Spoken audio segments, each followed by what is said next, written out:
Monsieur le Président, mes chers collègues, le gouvernement a voulu nous jeter sur la voie de la LGV Bordeaux-Toulouse.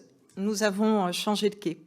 Le choix que nous avons fait collectivement en décembre 2022 contre la LGV GPSO nous mène donc sur la voie des trains du quotidien, les seuls dont les Girondines et les Girondins ont besoin, les seuls qui vont bénéficier au territoire de manière juste et équitable.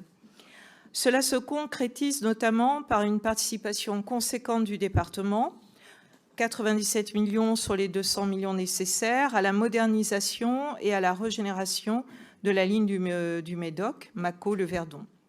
Et cette nouvelle impulsion s'inscrit en complémentarité du RER métropolitain et lui donne une dimension départementale pour faciliter les mobilités des Girondins. Le département est également attentif à porter la réflexion sur une feuille de route sur les mobilités qui va au-delà du simple ferroviaire.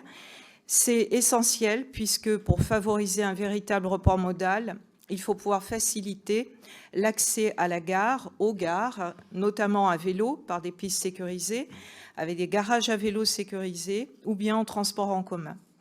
Si nous disons oui à ce RER girondin, c'est donc pour l'ensemble de toutes ces raisons, mais aussi parce que nous avons dit non à la LGV.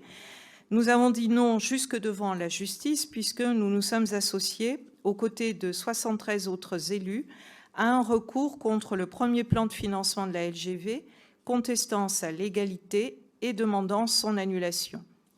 Et nous ne pouvons que regretter fortement que la région fasse encore apparaître les 170 millions d'euros du département fléchés sur le RER comme une contribution au GPSO dans l'avenant voté lundi dernier au plan de financement du GPSO.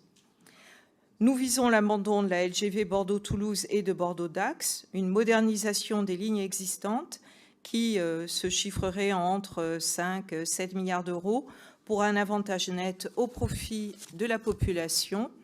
Et nous soutenons les mouvements citoyens en marche pour faire dérailler ce projet, que le gouvernement veut finalement relancer à pleine vitesse, malgré les préconisations récentes du Conseil d'orientation des infrastructures.